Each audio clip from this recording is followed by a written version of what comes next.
L'équipe de France s'impose 2 buts à 1 face aux Pays-Bas et se qualifie officiellement pour l'Euro 2024. On voit tout ça dans cette vidéo. Salut à tous les gars, c'est Asial. Aujourd'hui, on se retrouve pour un petit débrief. Et oui, ça faisait longtemps, ça faisait quasiment une semaine qu'on n'avait pas débriefé de match, qu'il n'y avait pas eu de football. Et ça fait plaisir de revoir un petit match de l'équipe de France quand même.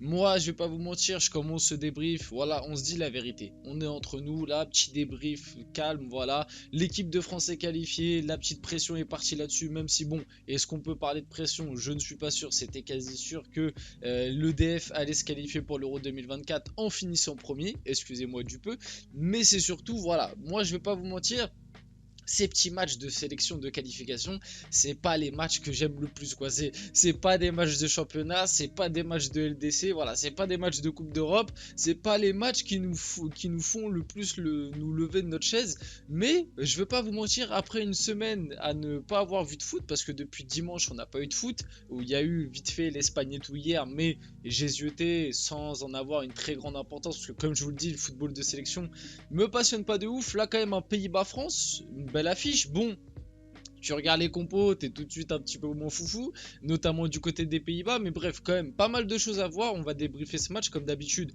On va revoir les buts, on va revoir quelques actions et tout. On va parler un petit peu de ce match, le débriefer tout simplement. Avant qu'on rentre dans le vif du sujet, n'hésitez pas à liker, commenter, partager, vous abonner, ça fait toujours plaisir.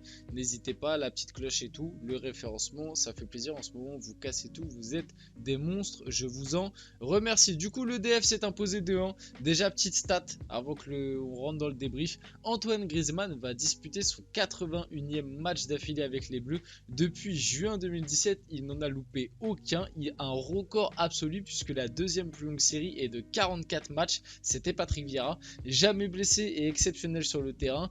Grisou est indispensable. La stat, je l'ai mis avant de démarrer le débrief parce que la stat est vraiment absolument incroyable. Je ne sais pas si on se rend compte, mais 81 matchs d'affilée titulaires avec l'équipe de France. On parle quand même de l'équipe de France.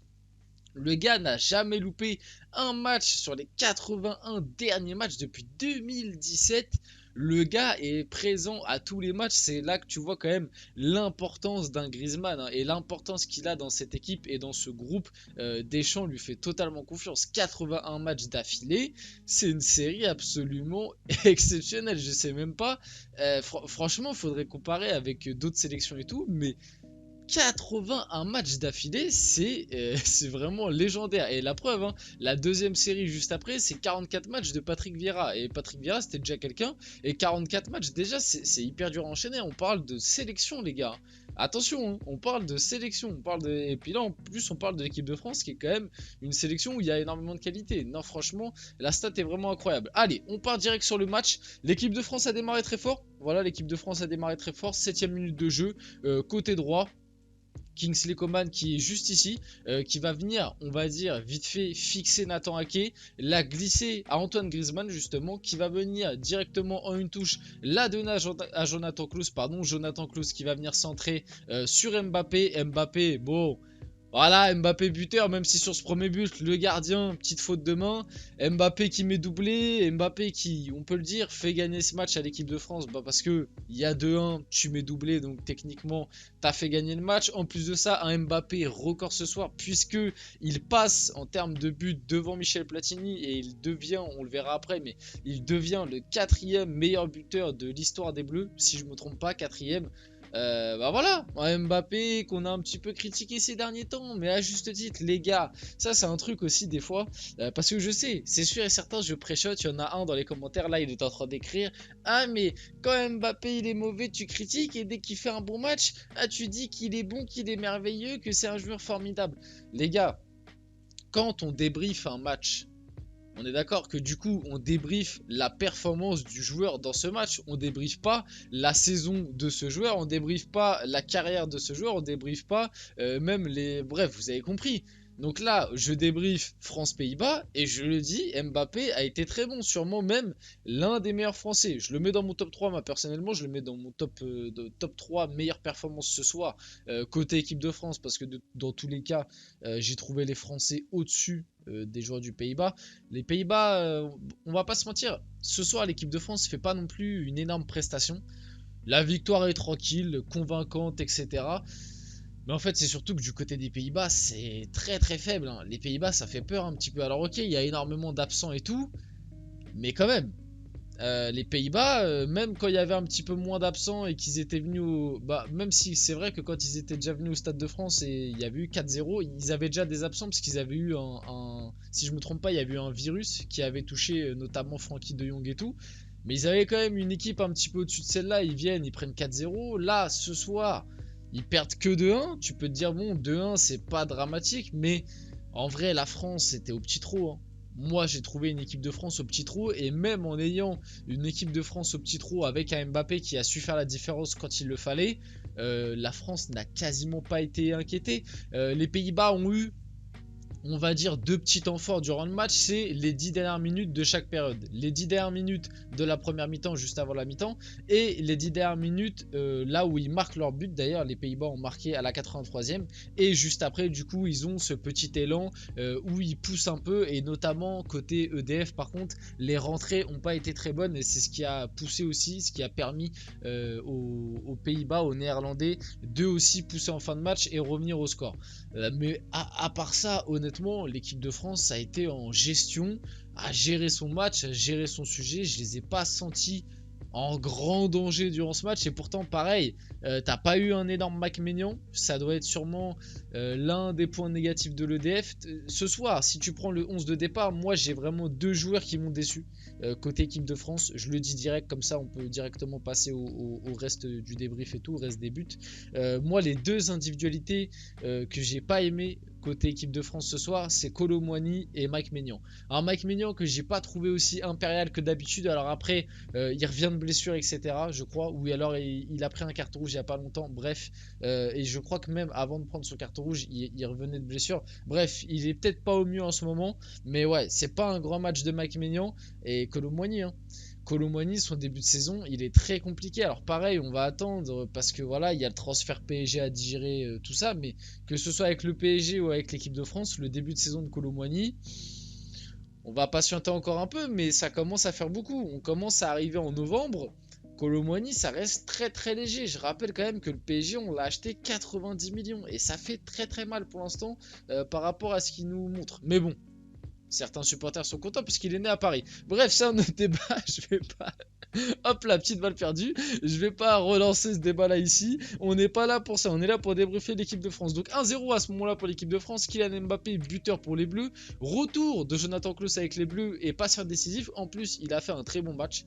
Il est Marseillais. Ah, ça me fait un petit peu chier de le dire. Mais honnêtement, le retour de Jonathan Klaus avec les Bleus, voilà, il a marqué des points. Il a marqué des points ce soir. Il a été très bon sur son côté droit. Est-ce que Didier Deschamps, dans des matchs, on va dire, un petit peu plus importants, avec des adversaires un petit peu plus forts, va prendre le risque de titulariser Jonathan Klaus? C'est encore un autre débat, une autre question, mais la chose qu'on peut dire, c'est que ce soir, il a marqué des points. Donc voilà, ça fait plaisir, et malgré tout, ça reste un vrai latéral de métier, ça reste une alternative à un Jules Koundé, parce que maintenant, Benjamin Pavard sera considéré comme défenseur central, enfin, parce que je préfère quand même Benjamin Pavard en défenseur central, même si pour moi en central t'as aussi mieux. Mais bref, réponse rapide de Kylian Mbappé, parce qu'on rappelle que en conférence de presse, Ronald Koeman, donc le sélectionneur des Pays-Bas, avait envoyé un petit tacle à Kylian Mbappé. On va le lire: leur équipe est plus développée que la nôtre, point d'interrogation. J'ai aussi vu Newcastle United battre 4-1 le Paris Saint-Germain, et Mbappé a bien joué ce match. L'air de dire, ouais, c'est pas parce qu'il y a Mbappé que ça me fait peur, leur équipe est pas plus développée que la nôtre. Bon bah 7 minutes de jeu, Mbappé t'en colle un, il va t'en coller un autre juste après. Il n'a fallu que 7 minutes de jeu à Kylian Mbappé pour trouver la faille dans la défense des Pays-Bas de Ronald Koeman. Donc bon, belle réponse de Kiki. Aussi 41e but avec les Bleus. À 24 ans, il égale ainsi Michel Platini. Comme il met doublé juste après, il va même le dépasser. Kylian Mbappé a dédié son but à un proche parti cette semaine. On se rappelle, j'en avais un petit peu parlé. Encore une fois, je lui envoie toute la force. Grosse condoléances pour lui et pour toute sa famille, pour tous les gens qui sont de près ou de loin par rapport à ce deuil-là. C'est jamais un truc facile à vivre. Voilà, il l'a vécu enfin, en tout cas, il l'a bien abordé sur le terrain, son deuil, très récent quand même. C'était il y a 2 jours. Donc voilà, il a bien répondu sur le terrain avec un doublé. Bon, j'espère que ça va pas trop lui trotter dans la tête. On saura être indulgent pour ça quand même. Un deuil, c'est jamais quelque chose d'évident à traverser. Donc tout mon soutien pour ça. On passe au deuxième but d'Mbappé directement. Là, on a un petit peu plus tard dans le match. On a la 53e minute de jeu. Théo Hernandez, ça partait d'un long centre un petit peu loupé de Kingsley Coman. Ça revient dans les pieds de Théo Hernandez. Théo Hernandez qui va s'appuyer sur Mbappé. Mbappé en une touche va venir trouver Rabiot juste ici. Rabiot va lui décaler en une touche. Le jeu est beau. Honnêtement, ça c'est un beau triangle. Ça, c'est un beau jeu en triangle, ça. C'est Théo Hernandez, tac, une touche Mbappé pour Rabiot. Rabiot, une touche, il la décale pour Mbappé. Mbappé qui a le champ libre, qui va t'envoyer une enroulée, mais magnifique. Alors là, c'est un petit peu l'enroulé Mbappesque. Hein. Il commence à avoir sa spéciale, parce que ça, c'est pas les enroulés des autres joueurs, c'est son enroulé à lui, vous savez. Une enroulée qui part haut et qui redescend d'un coup, un petit peu qui frôle la barre en passant le haut du filet. C'est un petit peu le même but qu'il avait mis. Là, les buts comme ça qui me viennent, c'est en Coupe du Monde, il avait mis un but comme ça contre la Pologne. Avec le PSG aussi en début de saison, il avait mis un but comme ça contre Lens. Vous savez, ces enroulées puissantes qui montent et qui redescendent au dernier moment. Voilà, l'enroulé Mbappesque, 2-0 pour l'équipe de France qui a été en gestion, un doublé. Voilà, je le répète, Mbappé a été très bon ce soir. C'est important de le noter quand il est bon. Mais quand il n'est pas bon, je le noterai aussi. Kylian Mbappé devient le seul, du coup, 4e meilleur buteur de l'histoire de l'équipe de France. À 24 ans, il n'est plus qu'à 12 unités du record d'Olivier Giroud. Normalement, si tout se passe bien, Mbappé va absolument exploser le record de buts en équipe de France. La petite check, franchement ça va faire rire parce qu'on l'a vu juste avant, du coup Mbappé a répondu à Ronald Koeman sur le terrain.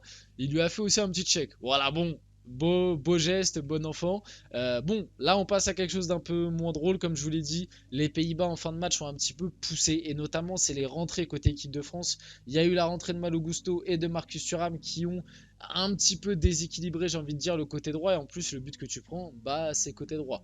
Là ça part d'un 1-2 entre les joueurs néerlandais, pardon, qui va se conclure par une frappe. Donc en gros ça part ici, 1, 2, il va lui remettre encore, il va être trouvé ici, il va pouvoir avancer juste là, finir. C'est Hartmann qui marque côté néerlandais. Bah, pareil, hein, sur la finition pour moi Mike Maignan peut mieux faire. Je comprends pas comment il arrive à prendre le but dans cet angle là. C'est pour ça que je vous dis, Mike Maignan et Kolo Muani, c'est peut-être les deux individualités titulaires équipe de France qui ont été un petit peu en dessous. La France vient d'encaisser son premier but dans ses qualifications à l'Euro 2024. Les Bleus craquent pour la première fois après 5 matchs officiels. L'équipe de France se qualifie pour l'Euro 2024. La France décroche sa qualification avec 100% de victoire sur ces 6 matchs. Donc le prochain match de l'EDF, on va pouvoir l'aborder un petit peu plus sereinement. Je pense que Didier Deschamps va même faire tourner les stats folles de l'équipe de France durant les qualifications à l'Euro 2024. 6 matchs, 6 victoires, 1 but encaissé, 13 buts inscrits. Bravo les Bleus. Belle performance. Après une petite mais surprenante série de 4 matchs sans marquer, Kylian Mbappé a renoué avec le chemin défilé ce soir. Il est auteur des 2 buts qui permettent aux Bleus d'assurer leur qualification. Une performance qui vaut une très belle note, même sur Sora, on s'en rend compte. Bref, on finit vite fait la vidéo. Parler un petit peu des prestats individuels. Vraiment mes 3 tops, si je dois dire vraiment mes 3 tops côté équipe de France, il n'y a rien d'autre après normalement, non. Si je dois dire mes 3 tops côté équipe de France, je mettrai Mbappé pour son doublé. J'ai beaucoup aimé le match de Griezmann au milieu de terrain. Encore une fois, il a été très bon. Et en dernier, je pense que je vais accorder mon crédit à Jonathan Klaus. Jonathan Klaus qui a vraiment marqué des points ce soir et ça fait plaisir. Et 3 flops. J'ai peut-être pas 3 flops, mais j'en ai 2, comme je vous l'ai dit, Kolo Muani et Mike Maignan. Et côté Pays-Bas, ça a été compliqué. Honnêtement, les Pays-Bas, la génération est quand même très compliquée, même s'il y a des absents et tout. Moi, je suis un petit peu inquiet. Hein. Faut pas oublier quand même que cette équipe-là a fait quart de finale de Coupe du Monde en posant quand même des soucis à l'Argentine, puisque tu vas jusqu'au tir au but face à l'Argentine. Et là, depuis la Coupe du Monde, ce que montrent les Pays-Bas, c'est quand même très inquiétant, je trouve. Faut pas oublier que les débuts de Ronald Koeman sont pas hyper enthousiastes, je trouve. Bref, on arrive sur la fin de cette vidéo. J'espère qu'elle vous a plu. Si c'est le cas, n'hésitez pas à la liker, à commenter, à partager et à vous abonner. C'était Azial et on se retrouve très rapidement pour une prochaine vidéo.